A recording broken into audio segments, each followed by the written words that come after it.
to a new episode of Carolyn Talks. I'm your host, Carolyn Hines, critic and journalist. And this is the podcast / YouTube channel where I talk to film creators about their work, the industry, and what inspires them. And today, for one of my episodes for the 2023 Sundance Film Festival coverage, I'm joined by fellow film critic and journalist Valerie Thompson to talk about a documentary that we both saw during the festival. It's called Pretty Baby, Brooke Shields, directed by Lana Wilson. And this was a documentary. I was like, I wasn't sure if I really wanted to watch this because I knew it would touch on some topics that I knew I would be like, not necessarily upset about, but would probably like get my ire flowing. And it kind of did. There's some discussions, if you're familiar with Brooke Shields' history and her past, that if you are an adult with compassion, common sense, and a little bit of tact and taste, will upset you. And the documentary touches on that. But before we begin talking with the documentary, I'll just ask Valerie to say, let's talk a bit about your experience for this year's Sundance, because we both covered it virtually this year. We didn't attend in person. And I know that for many of us, that was challenging, but also it was also fun just to stay home in the warmth. You know what? This is the third year of virtual coverage for Sundance. I was fine with it. I still got through the same amount of movies that I probably would have if I'd been in person, maybe a few more. But yeah, it was not a bad experience. Tech-wise, I had no problems. It was it was good. Yeah, I think the platform worked better this year than it did in previous years because they kind of got the kinks started out. And I didn't have any issues like uploading films or watching them or anything. And it was good. Like this year, apparently in Utah, it was like blisteringly cold. So I'm like, I got to stay home indoors most of the time, except when I had to go outside and take my dog for a walk. But it's nice covering inside. The only thing that I really miss about covering in person is just meeting everyone in person, and getting to stand in line and talk with people. And trying out new foods or meeting new people. That's mainly one of the things I miss about in-person coverage. Yeah, me too. That is probably the only thing I miss about all the travel and all the all the time spent at festivals, because it's exhausting. Whether you're there or not, it's exhausting. I think I was doing this year at one point maybe 6 or 7 movies a day. Oh, I did not do that much. I think the most I watched in one day was 4, but I was pacing myself at 2 to 3 films a day because I was still trying to set up interviews, and then I would still have to take time to edit audio and all that kind of stuff. And then I was just the thing with watching films is like when you watch films like back to back to back, it's actually like very draining mentally, especially for us as critics, because our job is to pay attention more than the average viewer and pay attention to these stuff. So that takes more time and energy to focus. So I would be so tired, and then to take a break, I would either go outside, walk my dog, walk around my apartment, or I would actually watch a drama. Yeah. I would watch a Chinese episode for a Chinese drama or something, just to relax my brain. Yeah, right. I tried to go to, pick up one of the mangas I'm reading, or something like that, or just put some anime on or something. Sometimes when it just got too much. Ooh, what manga are you reading? Spy Family. Oh, I want to start that. And I know they have the animated series. It's on Crunchyroll, I think, but I want to start because everyone says it's so cute, and I love the found family trope. It's so much fun. It is so much fun. I love it. I've loved it since I started it. I'm only on the 3rd volume, but it is so much fun. It's got a really light-hearted kind of fun atmosphere to it. But yeah, so I would use something like that to kind of decompress, because when you see something like 20 Days in Maripol, you have to step back for a minute. And that's what I did. I was like, that was so heartbreakingly disturbing. That was one I had to step back for a second. Yeah, I didn't see 20 Days of Miracle, but I did watch Magazine Dreams. And Magazine Dreams, I think of all the Oh, films that I've seen, that was the most emotionally and mentally heavy and most mentally draining film. yes, Like when I there was a point in yes, the film, like I had to take a break from it. I had to like pause it and just like walk around my apartment for like a yeah, minute. And then when it was done, I could not watch any other films until later in the night. I was like, I can't watch something else that's going to be requiring all my attention because that film is just so, it's just so heavy. yeah, And like yeah, I think like I was saying in another podcast episode, like Jonathan Majors did such a fantastic job. And just thinking about what he himself would have had to experience just yeah. portraying this character, I was just like, I hope he went to therapy afterwards because it's just so heavy. It really, I mean, that's another film that I just, um, that was a tough one. That's a really tough one. And I kept thinking, you know, much like yourself, Jonathan Majors must have been just wrecked by the end of that film shoot because it is just emotionally draining to see that film and to see and just to think what he put into that role. Oh my God. Yeah. I'm kind of glad I watched it at home and not in a cinema because I can't imagine having to sit through that entire film in a cinema. I think I would have been more tense and it would have actually made me more emotionally drained because it's like, whoo, there's just some films like I think I didn't watch 12 Years a Slave in the cinema either. I waited for it to come out on DVD to watch it and it was just so happy because at the end of that film I was just like, yeah, no, I could not have watched this film in the theater. Yeah, and it's funny because we have to cover these films. We have to see them. But I also understand that, you know, and I always tell people with something like Magazine Dreams, just be cognizant of what you're going into and how triggering this may be, how upsetting this may be. And it may not be for everybody. Yep. You know, just because we all watched it, you know, people need to maybe keep mind on their own mental health and their own comfort level with something like that.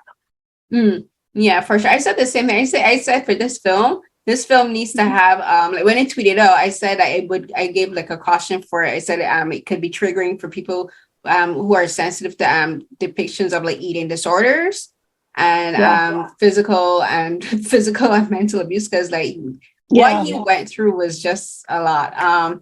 But we're not going to talk about Magazine, but we are going to talk about another, like I mentioned, like Pretty Baby, Brooke Shields. Like this film also does touch on some topics that I think, not necessarily, I'm not going to determine for anyone that it's not that it's going to be triggering per se, but it does talk about the sexualization of children. And this is something that Brooke Shields, as well as Drew Barrymore, because she also had a couple like cameos in the documentary because she's one of Brooke Shields' friends and she spoke from her perspective of growing up in Hollywood at that time where they like that they're like just the title alone, Pretty Baby, comes from a 1978 film that Brooke starred in. It was her first leading role, 11 years old. And I remember I saw that film years ago when I was young.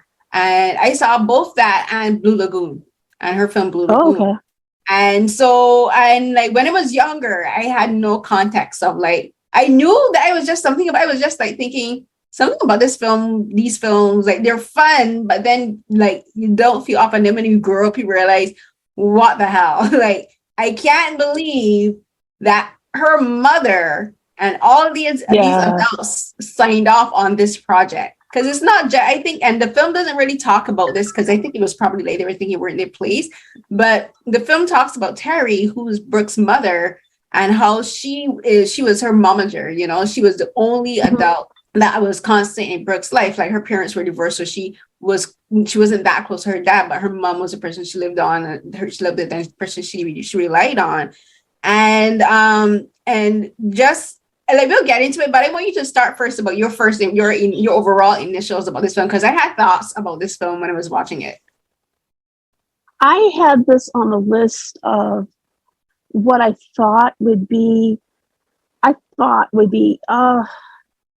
more along the celebrity, doc, a little more you know what I mean? It's a little more glossy. It's a little less actually talking about things.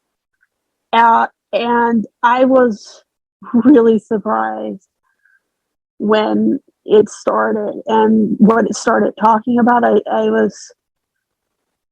don't know that I was exactly prepared for that. As Brooke Shields, what I knew of her was the Calvin Klein ads and that 90s sitcoms.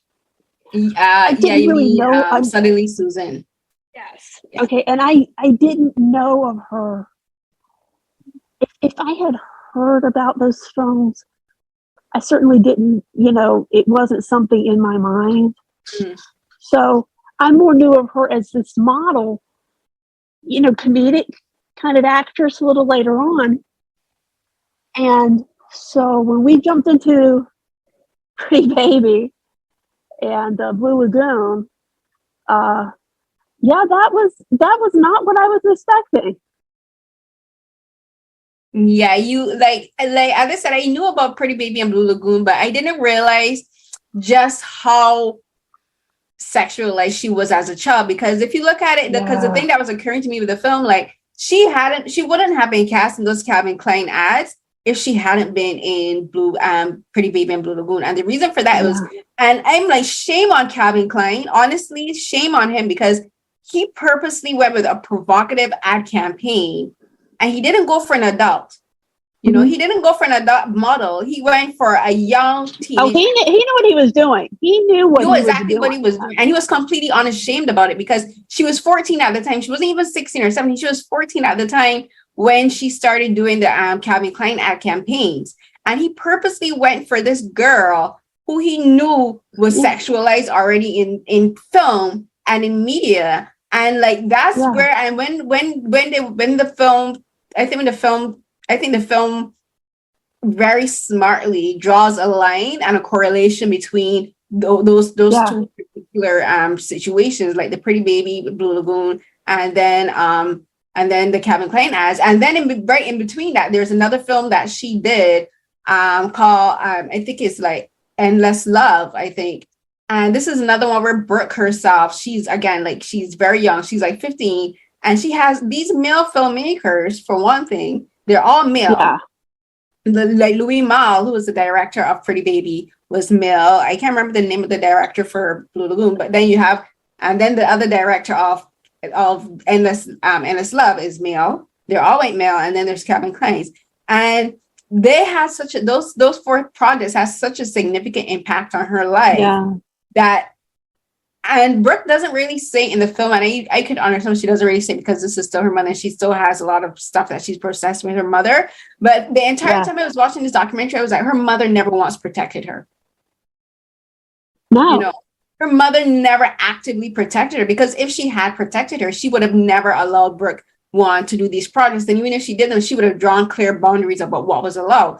Like with Pretty Baby, like she's playing a child who grew up in a house of prostitution, like these sex workers. And they're saying, oh, this is how it was in the early 19th century in like Europe and America. Fine, well and good. But like, again, the director could have cast like older female characters. He could have cast someone who was older but looked young to play this lead character. But no, he wanted the child, because at that time you had children in the house working in these prostitution houses.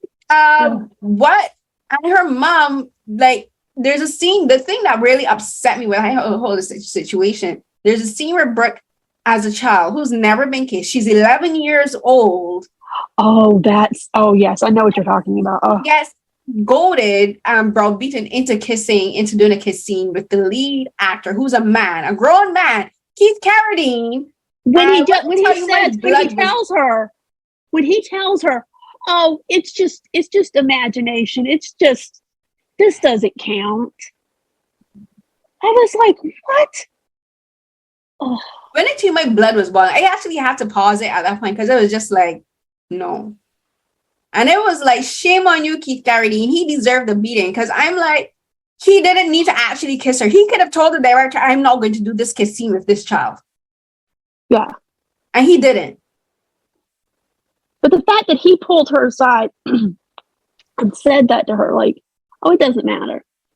This is all make believe. This doesn't matter. I'm like, no one, and then the other female lead in the film doesn't even really go into it. But again, she's literally the only child in this entire set. And the other female lead is Susan Sarandon. I'm like, you mean to tell me none of these adults would have stepped in and said, this is inappropriate. This is inappropriate to film. This is inappropriate to do. This is inappropriate to have this child doing this. And her mother never wants. Her mother thought it was fuck. Her mother is like treating her like she's an adult. I'm like, she's not an adult. She's a child, right? And I just saw this entire thing as an example of mothers who they try to get their live their dreams through their children. And that's one of the main things. And this affected Brooke's life, I think, a lot for well into adulthood, and it's still affecting her because even when she's talking about these things, like she's still discussing it. I mean, when she talks about her first sexual experience and her reaction to it, and after she has sex for the first time, losing her virginity, and she runs out of the room, and she's like, I'm thinking all these things about my body, and my body, my own, and things like that. I mean, that's a direct result of everything that she experienced up until that point.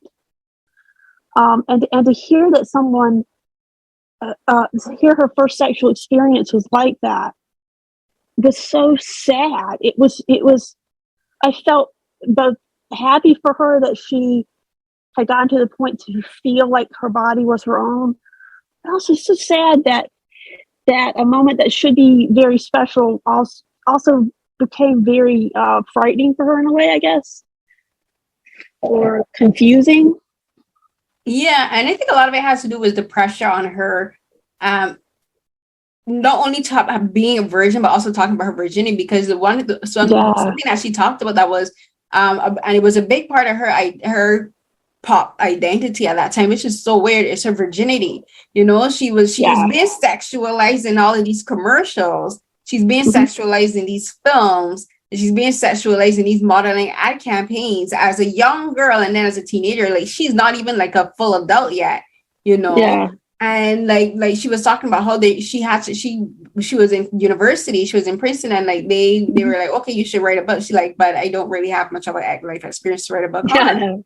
And one of the things was like, and like I think she said it was her mom's idea, like to add in a part about virginity, and like she was talking about, like girls don't be pressured into like having sex if you're not wanting to. It was very much about advocacy, and like even at that age, I think she still didn't have the verbiage for it, but she knew what it was, which was agency. She knew about having sexual agency and having agency. And I think a lot of that was like because of her own experiences as a child. She knew that if there's one thing that she should be able to control would be when she has sex. But this is, as she was saying, it's just a small little half of a page in this book, which was pretty much fluff, because no one really wanted a book about her real true experiences. They just wanted a fluff piece. And like people, as she was talking about, it was how the media latched onto this one part of this book, and they just kept talking about it, asking about if she was still a virgin and if she's dating someone, if she has sex. Something like it's so invasive, So when she does have this first sexual experience, she has all of this trauma and all of this in her head, right? Yeah. Mental identity with it, and she just runs out the room. And luckily, the person that she does that, and luckily her boyfriend at that time, she was like, he came up to her afterwards and he comforted her and said, I'm still here with you. And at least she had that at least the person that she did eventually have sex with was aware enough to realize that she was panicking, and he didn't like make her feel bad about that. But what this film, what her story, I think, would relate for, I think would touch a lot of women, like for us, like is how it talks about how from very young girls are conditioned to expect their bodies to be seen as sexual objects, and how that affects us as adults. Because I was thinking, like, she was born in 1965. Pretty Baby was born in 1978. The Calvin Klein ads came around 1988, somewhere around there. And it was just a series of ads too. It was like he was trying to do this artistic vignette of commercials and training about it's art. I'm like, no, this is the art. This is softcore porn. Let's be real. because he has her doing these Yeah. sexually suggestive poses, talking about evolution and all that. Like, it doesn't matter if she's talking about evolution. One of the poses that she's doing are sexually suggestive poses, and she's 14, 15, 16 doing this. Oh, yeah. And it just made me think of how even today we still have young girls doing these very sexually suggestive, whether it's not, if it's not ads, it's even in TV shows, like people say, oh, this is how teenagers are in real life. But no, most teenagers aren't having binge drinking parties. Most teenagers aren't walking around wearing like Prada. Most teenagers aren't having sexual orgies. Like they are sexually curious. Like they do have sexual encounters, but they're not like you know what I mean? Like people still say, like, no, they're not. This is how Hollywood thinks young people behave, because these writers are still living in a very and the fact a lot of these projects are getting written by white men, like they don't understand, they don't really get how society functions.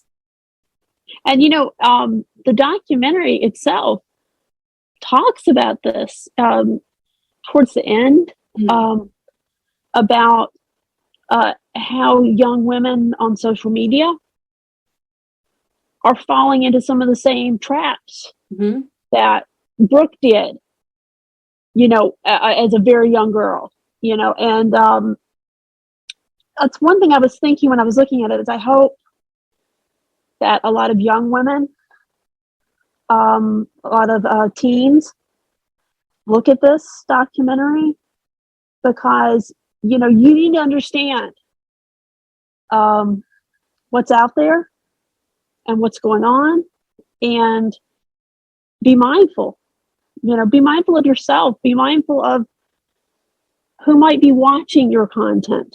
And I was really happy that they addressed that at the end, but also really sad that it seems like we haven't moved any further. It's just a different medium. It's just a different medium.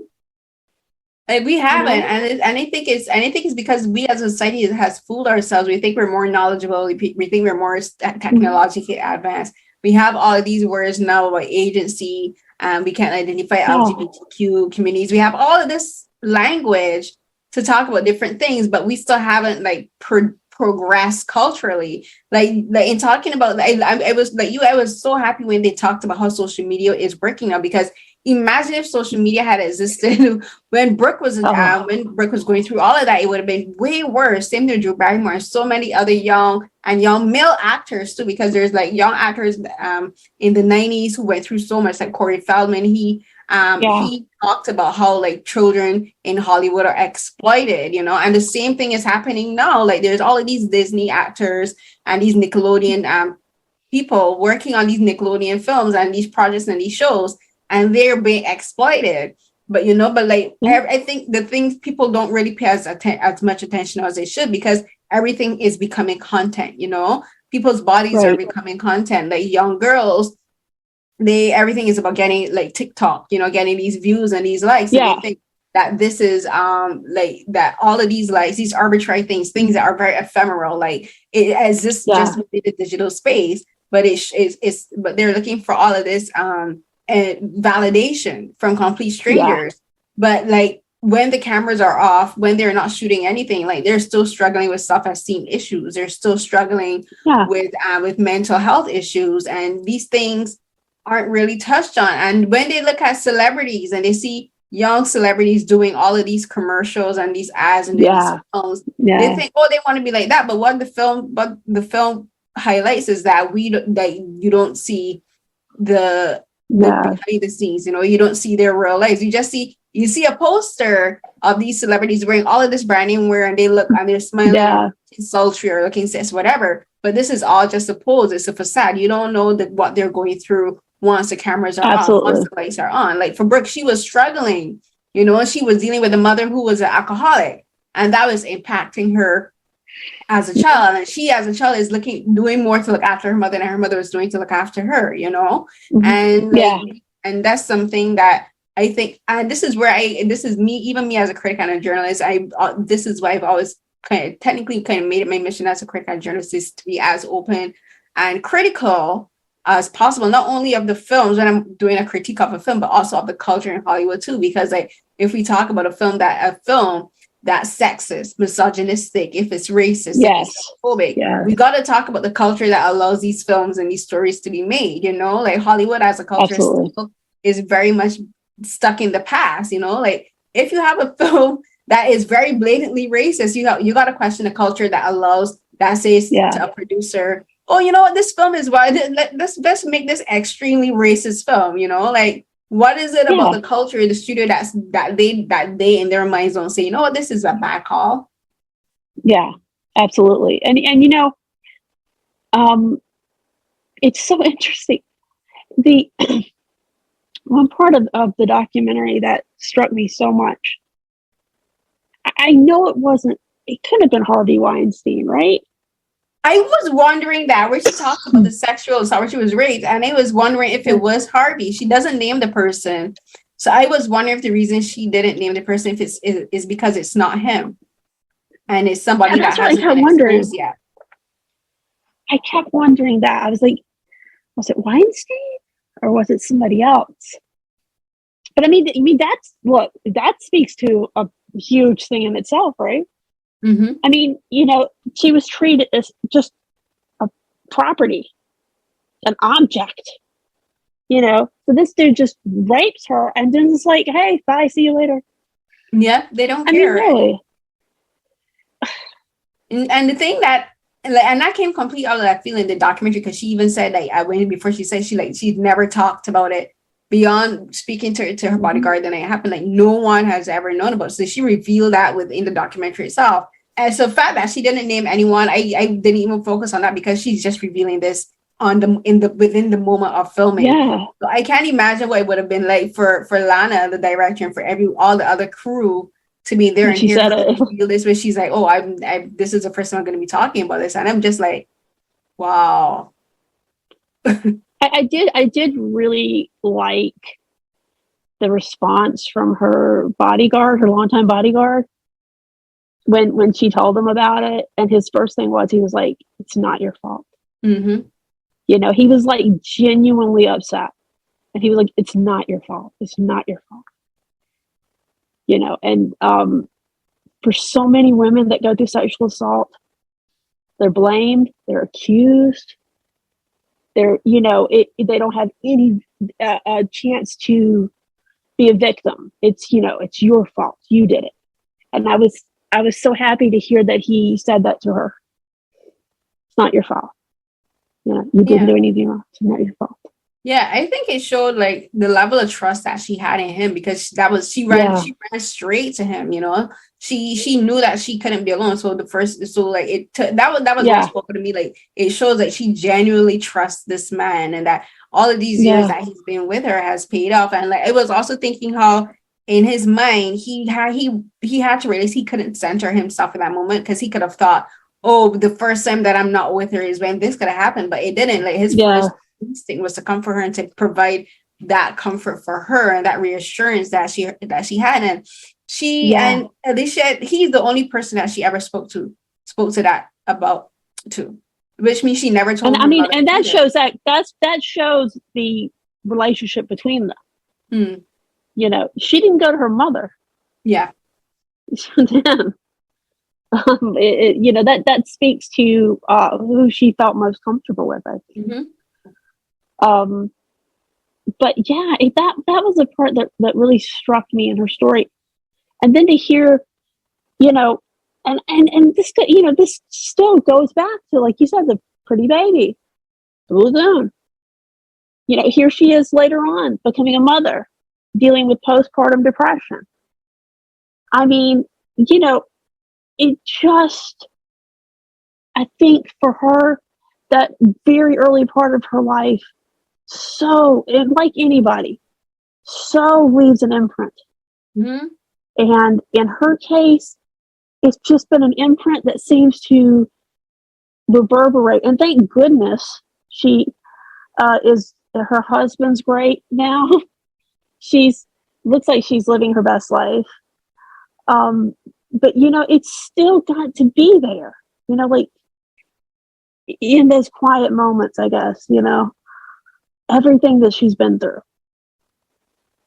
Yeah, that kind of stuff doesn't, like, even with therapy, it doesn't completely go, because that kind of stuff plays a part in shaping who you are and who you become, because it affects the way you look at relationships, affects the way that you see yourself. Yes. And even if you see how you see other people, like, she has 2 daughters now, you know, 2 young teenage daughters. One of them wants to be a model, and like even she herself said, she told her daughter no, but then she realized that she can't keep telling her daughter no, like, her daughter is going to do it regardless. So the only thing she can do is be a guide, you know, and like offer her daughter comfort and suggestions and a way to do things. But even then, in her mind, and this is something that all mothers and aunts or sisters or anyone who are any caregiver for a young girl who says they want to be a model or to be an actress, like, you have to realize this: the Hollywood, the entertainment industry, like, it's not gentle on women at all. It's not gentle on young girls at all. And like I remember, I think it was Corey Feldman and Drew Barrymore, they had said, and even Brooke, I think Brooke said it at one time too, where like they don't believe that children should be working in Hollywood because of what it does. It does so much to shatter the ability to stay a child and to see the world as a child. Because you're a child working in an environment surrounded by other adults, you know, and for many of these adults, their priority isn't to look after this child actress or singer or whatever. The priority, if you're on a crew member, you gotta do your work as a crew member, because you gotta make sure you secure your job so that you can provide for your family. You know, the directors, they should be looking after the children, but their priority is like getting a shot, you know, being perfect. She was saying, like, for Pretty Baby, the director kept hounding her to do the kiss, and then even on the scene for Endless Love, like, she, like, the toe, right? The toe. Her toe, like, he twisted her toe because he wanted her to look like she was in ecstasy. But the film also, to me, also highlights how men don't really care about women's perspective with regards to like sex or sexuality or femininity or being sexy. Because, but I mean, how fascinating was that? He was using pain, right, and saying it looks sexy to create the look of pleasure. That was, I mean, I was blown away by that. Like, that he would think that pain equated to the look of pleasure. Mm-hmm. That you know, that's Hellraiser level stuff, though. It is. And the fact that, again, these films aren't ever made for female audiences, you know, they're made for male audiences.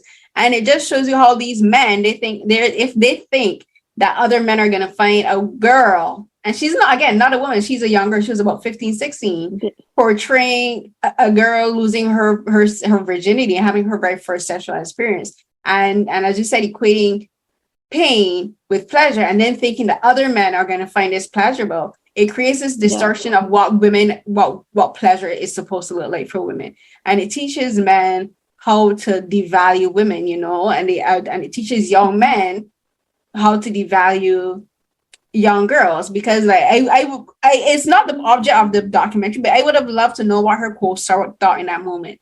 What her co-star would have thought in that moment, you know, like he's supposed to be having a pleasure experience with this young girl, with his co-star, and the directors, they're twisting her toe and her foot, putting her in like pain, making her foot swell up so he can't think. I'm curious to know what he would have thought in that moment. But again, it's about making the female body an object for male desire. You know, same thing with the cat. I mean, if there's anything good now, I don't think that would have happened, because we have on-set intimacy coordinators and things like that. Thank goodness. But at that time, it was kind of anything goes. Mm-hmm. You know, if the director wanted whatever in the scene, well, then that was what was going to happen, you know. And like I said, I think that's one of the really good things about having intimacy coordinators now. Kind of control this situation, especially, you know, it would not be a 16-year-old girl. I don't think. No, I hope not. You would hope. I would hope not, you know. But for adults doing these kind of scenes, it is a little bit more of a safety and a cushion that she didn't have at that point. But intimacy coordinators are still very kind of rare, aren't they? Like they're still not utilized on every film set. They're still not utilized on every show because so many, especially shows like Euphoria. Like, yeah, I got my issues with the main director and writer for Euphoria, and he has a new show coming up too. But again, centered on young women. Like, I don't know. I saw like, and I'm like, yeah, I don't know. I don't know either. But for films like this, for documentaries, these documentaries I think are not only important because they're telling the lives of these celebrities, and like people say, why do we need to know a documentary about a celebrity or whatever, like if they write about whatever. I think the important thing for documentaries is like to show people like we were saying, like everything isn't glitzy and glamorous behind the scenes. You know? Her story is just one of many, you know. And for Brooke in particular, she was the face of like literally considered the face of an entire era at one point in time. Even growing up in Barbados, like we saw the Calvin Klein ads in like the local Cape Shepherd. Calvin Klein clothes were worn in like people's magazines, you know, like all of these magazines. So like she was considered the most beautiful person at that point in time, and she was still a teenager. And I think is like for a lot of us who grew up seeing her at that age, I kind of grew along with Brooke. Like we can get to see the real Brooke behind the scenes, but it's also for a lot of, like you were saying, a lot of young girls, especially I think in the industry, who want to be like her, or who are thinking like if she did it, like it wouldn't be a problem for them. But like she's saying on this documentary, it was a problem, and it is still a problem because it's affecting her life.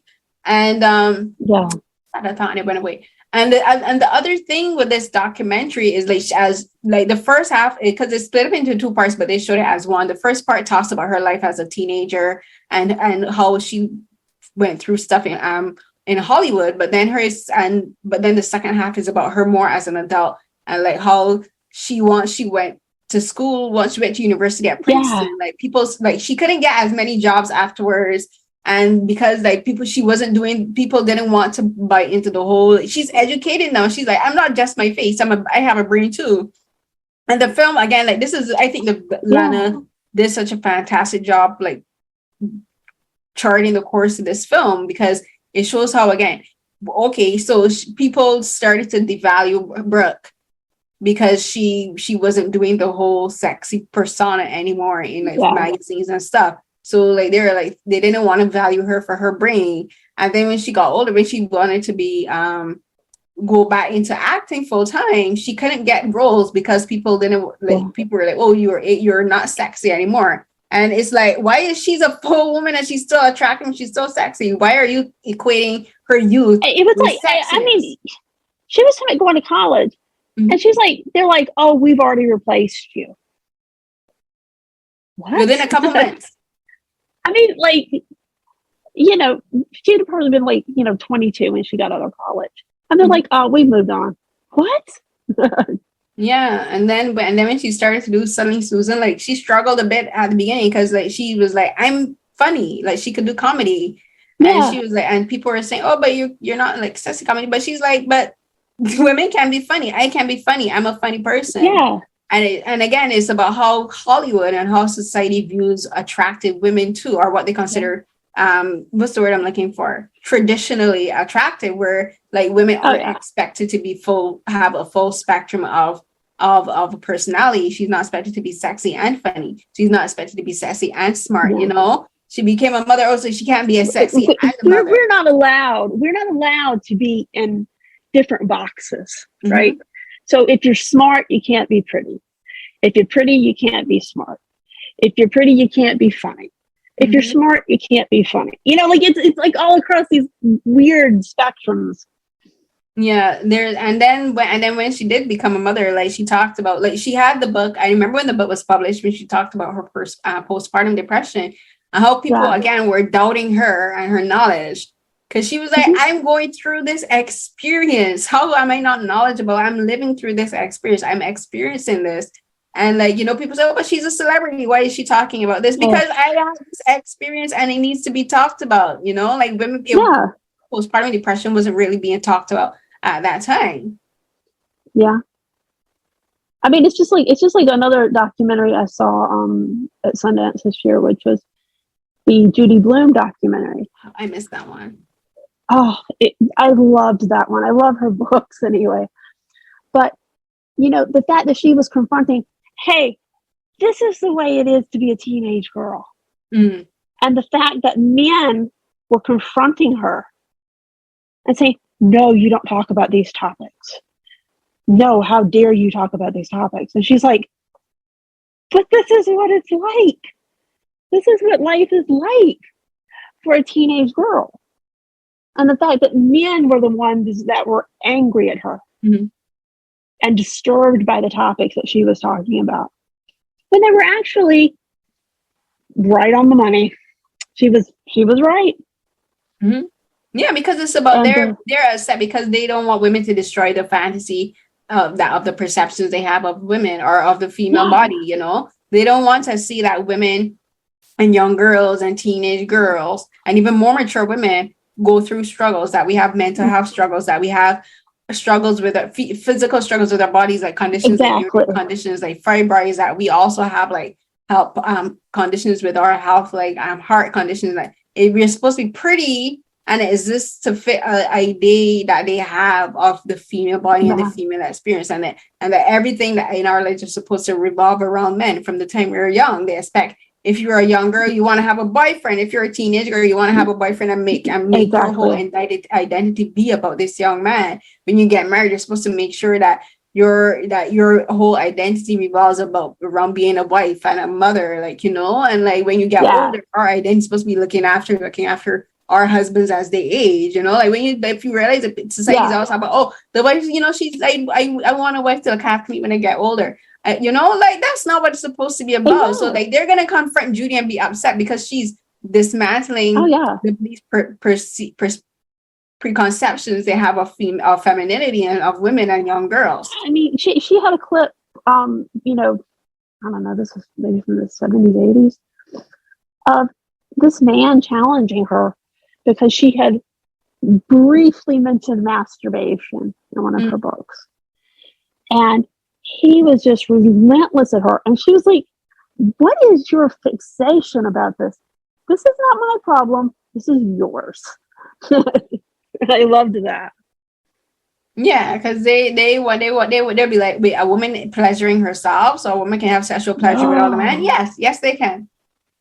Yeah. I mean, it was just, and the funny part about the Judy Blume, which goes very much like the Brooke Shields, everything that was going on that she was dealing with in terms of criticism, it's going on today. It's the exact same thing. Mm-hmm. Yeah, it's the exact same thing.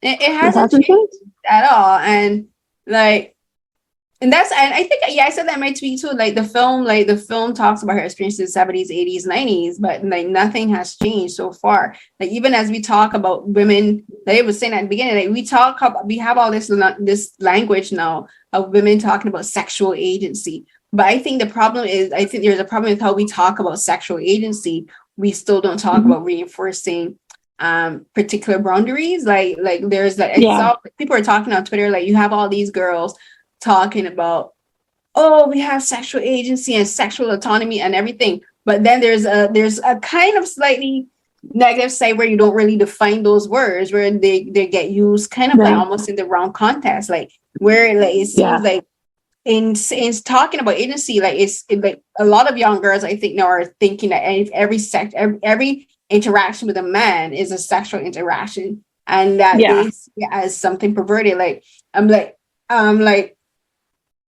for instance, okay, like if a man looks at a woman for a bit too long, they're like, oh my God, he's a pervert. No, that's not it. That's not what it is. That is like the person is being a pervert. You still have to realize, like when you're going through life, you still have to have connections with people. Everything. Like, yes, there are men who only see women in a sexual way, but not every man is that way. Like just because a man looks at you doesn't mean he's having sexual thoughts. If And then if a man makes a sexualized comment, it's not necessarily always in a bad way. You know, like a man can compliment a woman and say, "Oh my God, you're beautiful," and it has nothing to do with sexualizing her. You know, it has nothing to do with him. It's just like he's acknowledging that she's beautiful. But then there's the discussion where a lot of young girls are taking that and running away with it. They're like, "Oh my God, like you're just sexualizing me as a bit." And like, you know, there needs to be a discussion about that too, about how like in having all these conversations about agency and all these things and boundaries, which are necessary, which are good, we have to also teach young girls and young boys how to have just regular interactions with people, you know. And that's like, there was a whole Twitter discussion about using the word stolen mascara or stealing mascara as a euphemism for sexual assault. Like, who in their right mind would ever associate the phrase stealing mascara with sexual assault, you know? I had never heard of this term either until the thing the other day. I had never heard that term. If somebody had said stealing mascara, I'd have been, I think it literally stole mascara. Yeah, exactly. Right. And then there's also like and so I was talking with a friend about this, is how, and especially I think like we were talking about this earlier too, like how social media, like the film does touch on social media, how a lot of what Brooke was experiencing kind of ties into social media now, how social media is causing a lot of young people to view their bodies and view sexual interactions with other people and just regular everyday interactions with other people from a very narrow context, and using like the whole stealing mascara, like because so much of their life is existing online now, you know, so much of their interactions with other people is online now. They think that every person that is online understands this vernacular, you know, and like, no, that's a TikTok thing where people on Twitter and Instagram are like, "What are you talking about this?" And like that, like it's not correlating. And then also, if you're like, then there's also the thing where they're like, you can't use words. They're censoring almost every word now, where you can't use words like rape. You can't say rape. You can't say the word suicide. You can't say sexual assault. You can't say rape.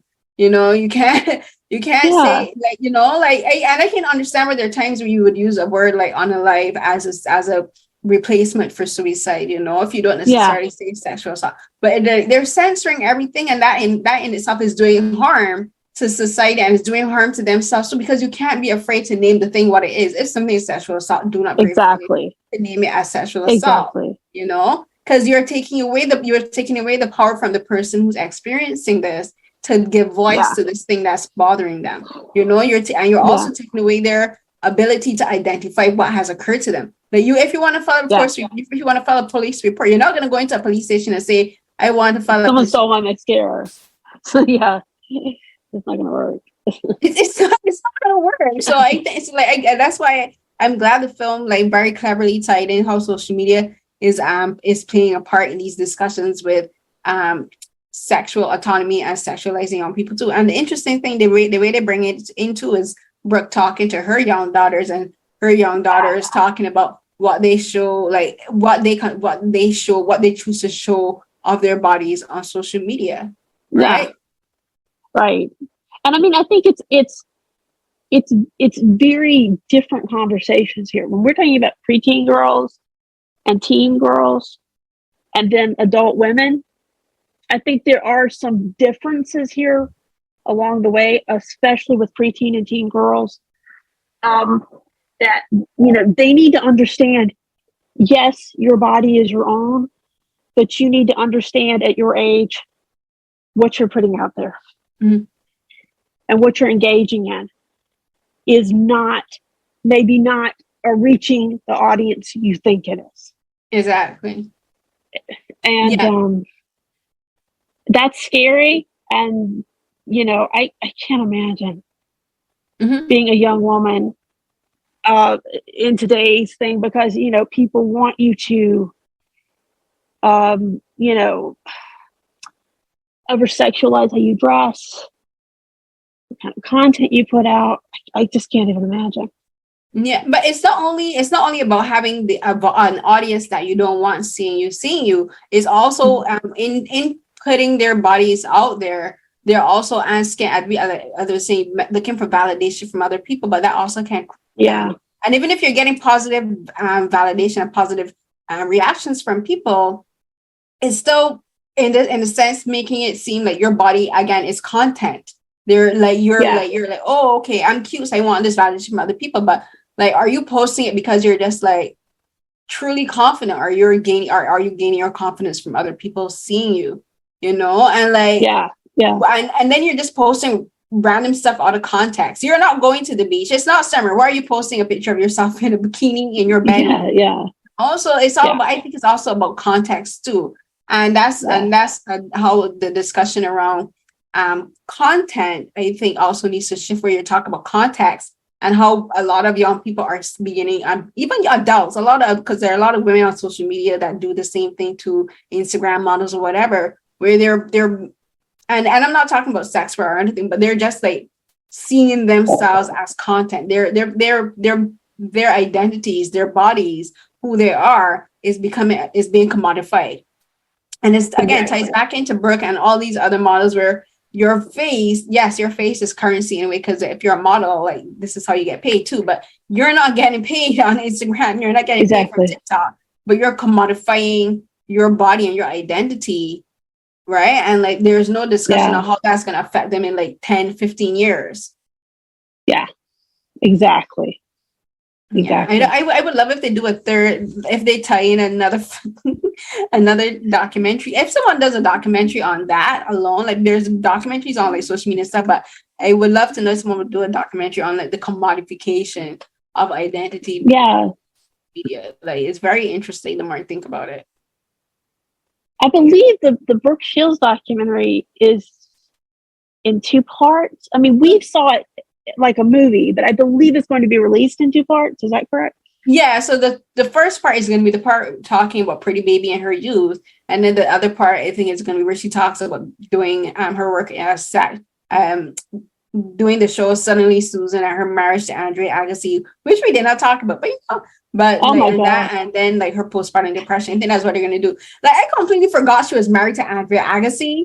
I completely forgot she was. I know it's him, one of the most random pairings ever, but like, I forgot that too. It was a moment. I forgot it too, so the 90s were a time. The 90s, boy, what a time. Yes, the 90s were a time. That's the best way I can explain it. So many random marriages, like Michael Jackson being married to Lisa Marie Presley. Lisa Marie? Like, Michael Jackson's married to Lisa Marie Presley. You didn't, Elvis Presley's daughter? You didn't know that? Yeah. I was just thinking about the documentary where Brooke says, I wasn't dating him. He shouldn't have said that. Oh, yeah. I thought that was funny, too. Because my girl's like, Michael, what are you doing? We're just friends hanging out, dude. Like, he's telling people, yeah, we're going to get married. And she's like, I'm sitting with my boyfriend, and I called him, and I was like, why did you say that to Oprah? I was like, oh, my God. Michael was being messy. She was like, why you want to say you're dating someone, but why say me? I know, right? But I think he was just like, so people would leave him alone. Maybe. Probably, I think so too. But she was like, why me of all people? She's like, yeah, and we were just driving around in cars. We go to events, we go to the Grammys together. He's like, why not? She's like, no, Michael, don't do that. But she says he was calling the cats too, like the paparazzi on him. Yeah, he was being messy at the restaurant. I was like, oh my God. He was being messy. Michael was being very messy for no reason. That was hilarious. But before we wrap up, you talked a bit about 20 Days in Mariupol, and we talked a bit about Magazine Dreams. What other films that you saw that really left an impression on you, or that were your favorite films for the festival? Well, you know this. I really liked Infinity Pool. I still have not seen that. Someone told me they watched that. Was that released? It was.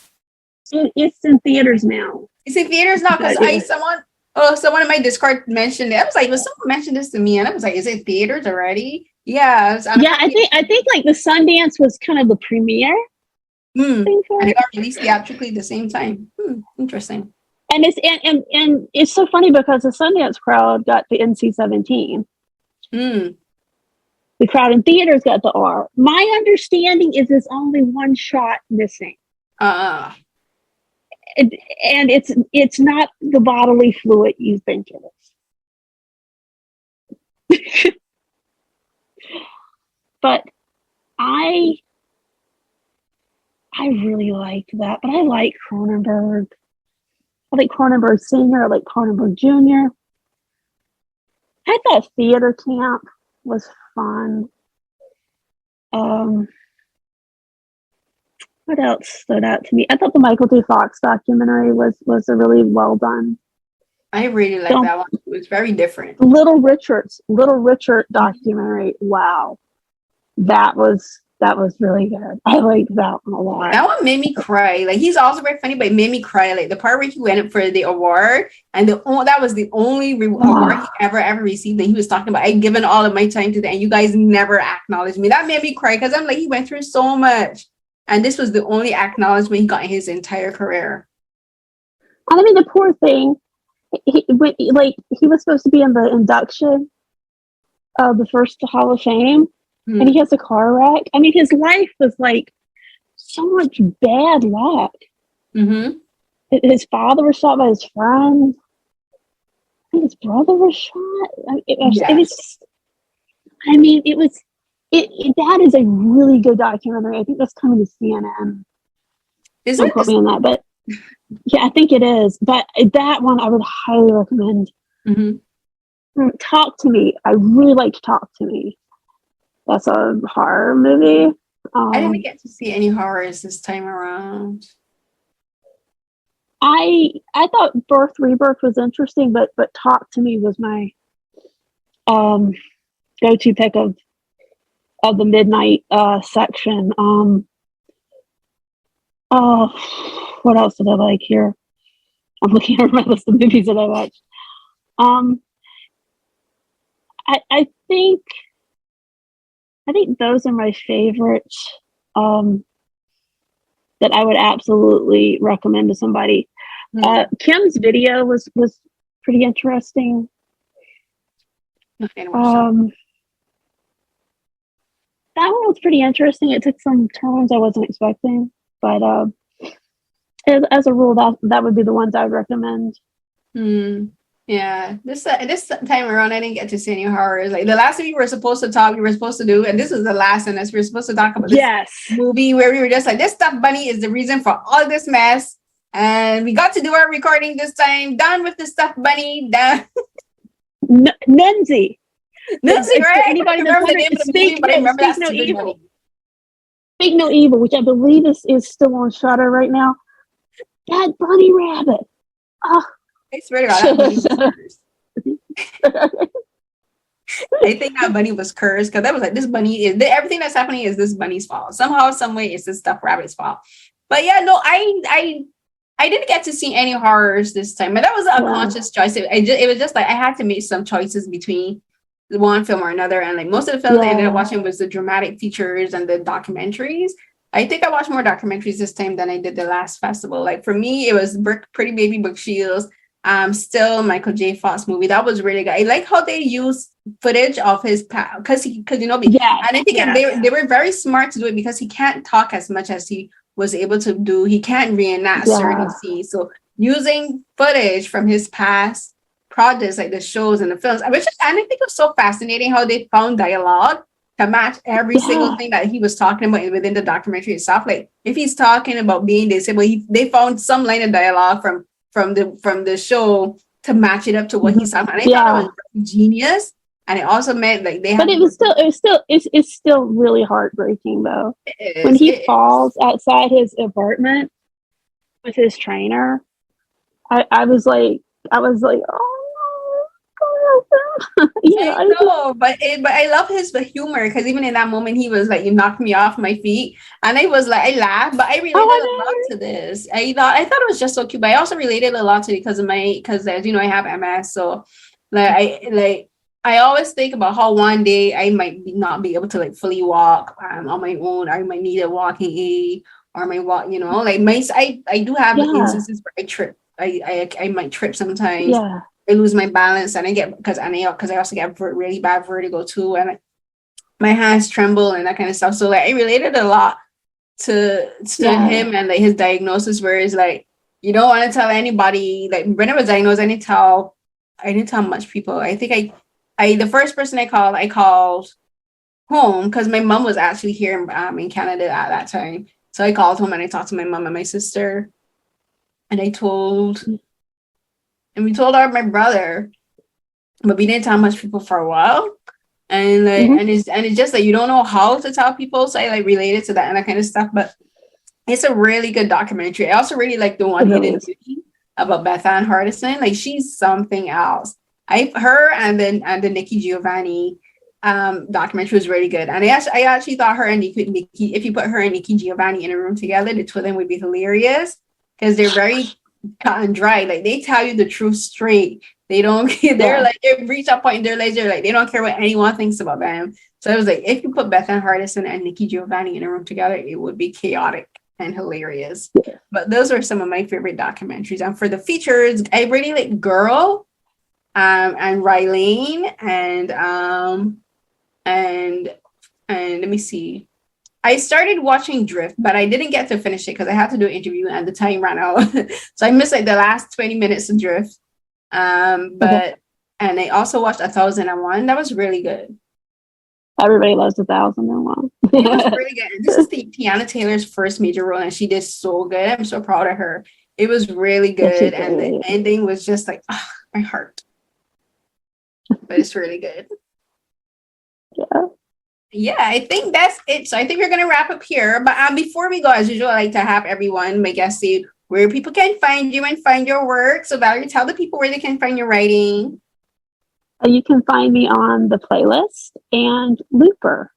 Yay! Are you? I'm also on Twitter. Sundance? Yeah. Which reviews did you? I wrote about Infinity Pool, Birth, Rebirth. Oh gosh, my brain is shorting out. I know those two, but I feel you completely. My brain is shorting out right now. But you can also find me on Twitter, Val M. Thompson, and Instagram, Val M. Thompson. Yay! Thank you so much, Val. Again, this was a great conversation as usual. And like talking about Pretty Baby Brooke Shields, that film was like the thing with documentary studies, you don't really know where they're gonna go, but like they create so many other discussions that you wouldn't think to talk about in relation to the film itself. But I just love how this film brought in so many aspects of like culture from back then in the 70s when Brooke was a young girl, and even now, and like how so many things have not changed in the film industry, in the modeling agency, and even in just like everyday culture, how we as women are still struggling with sexualization, misogyny, and like they're like, we have not grown as a society. We have not grown as a culture. The more things change, the more they seem to stay the same, as they say. It's true. So everyone, that was another episode of Carolyn Talks, and today I was joined by fellow film critic and journalist Valerie Thompson to talk about the documentary Pretty Baby Brooke Shields, directed by Lana Wilson, which premiered at the 2023 Sundance Film Festival in the documentary program. And it's a very good documentary. And I know it's also going to generate a lot of conversation when it eventually gets released. I'm not sure where it's going to be platformed, perhaps Apple, perhaps Amazon, but I know it's going to generate a lot of conversation, just as it did for Valerie and I can't wait to see what it is, and I hope it starts again another change in Hollywood, perchance. I don't know, we'll see. But again, thank you so much to Valerie for joining me and taking the time to speak with me about this film and about some of the films that she saw during the festival and her festival experience. And thank you everyone for listening to this episode of Carolyn Talks, and to my other episodes for Sundance coverage, as well as for my other podcasts. So Here's What Happened, which you can find on Acast and butwhythough.net, which is where you will find episodes of Carolyn Talks under, because it is technically a sub-podcast of So Here's What Happened. You can go to my authoring page, that's authroi.com, and find all of my published work there. Go to my YouTube channel to find the video versions of my Carolyn Talks episodes, and that's at youtube.com/@Carolyn_Hines, and find video versions of Carolyn Talks and my interviews with the Africa Virtual Roundtable. That's the African American Film Critics Association, of which I am a part, where we do interviews with creatives and Black creatives in the film and television industry. You can find me on Twitter and Instagram at Carrie CNH. So that's CRIECNH12, and find links to all of my published work in my pin tweets as well. And for this interview, when I publish it, it will be in my pin tweets as well. And I will also be providing Valerie's social media contact information in the description box for this podcast here in the podcast format, as well as on my YouTube channel. And and until the next episode of Carolyn Talks, everyone, stay safe. Bye.